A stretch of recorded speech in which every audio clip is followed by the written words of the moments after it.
So, on a very direct topic that I'm going to open with by saying something a lot of you probably don't want to hear, is you have to stop being scared of failing. In fact, you need to let yourself fail. Now, when it comes to creating any sort of work of art, you're going to have to experiment a bit and find your footing to get eventually to some level of success or consistency, whatever you want to call it. But you have to be willing to stumble your way forward, and that's what everybody's doing who's, and anyone you see who's really become a master and successful and all that, what they've done is stumbled their way forward, constantly failed. It's very true that that whole mantra of successful people don't just immediately succeed. What they do is fail, and then eventually they succeed once, fail some more, then succeed more, and eventually you start seeing the success more often than you don't. I want to speak to the truth of this though, because it was something I was also very cynical of for a long time, because I was like,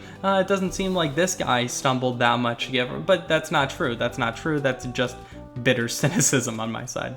And I want to use this channel as a result. I think a lot of you can see that this channel is finally starting to find its footing, because I kind of went back and forth on what I wanted to do with this channel for a long time. Initially it was conceived as like a clips channel, then it became like a hub for shorts, and then it was like all these different kind of random videos, and then I did a review here and there, and now we're finally at this point where there's a much more consistent type of content being produced here, even if it's not all exactly the same. But you can see that failure across the board on this channel, those multiple failures. There's tons of videos that have like, 10, 20 views or something, and there's some that have thousands, and then there's some that have a couple hundred. It's very much a work in progress, and I think that discussing this topic is a really timely thing to do, especially with where this channel is at now, and you can even see that on my main channel, Monkey Nest, to a certain degree. Now, granted, I didn't really start getting an actual consistent audience until like a year in, and that's kind of built up drastically more over the last couple years, so who knows how many people are actually familiar with my old stuff. But that's kind of the point. You want to overshadow your old stuff, because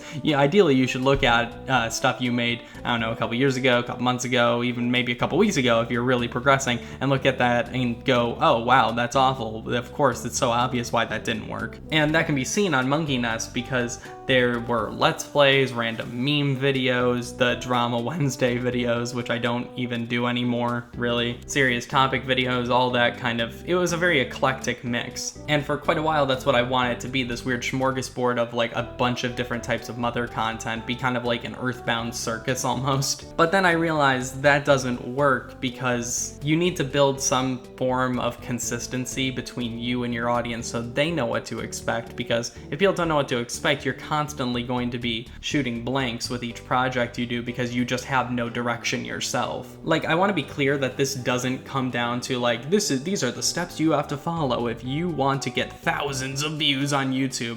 Gosh, those videos are so annoying. I mean artistically, building consistency with the type of content, the themes of what you do, all of that, the format, that is part of maturing and refining your skills so you can become better. And success and stuff will come along with that. What you have to do is constantly refine your skills, and part of that is finding your footing and what you're actually doing. And my point is that in order to do that, to get to that place, you have to fail a lot, and you shouldn't be afraid to. And you shouldn't try to erase your failures either. Conversely, however, I wouldn't necessarily recommend putting them on display.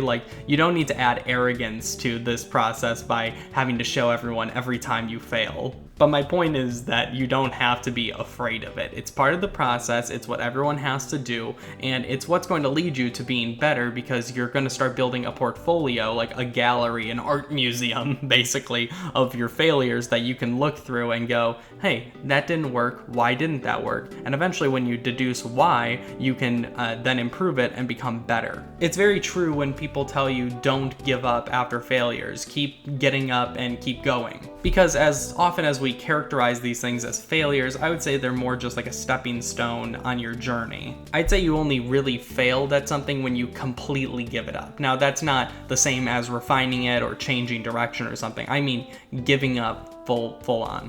Push yourself to experiment and keep trying new things. And also don't get analysis paralysis and trying to perfect things on your first try, or you're just never gonna end up releasing whatever you're creating. Just keep stumbling your way forward with everybody else.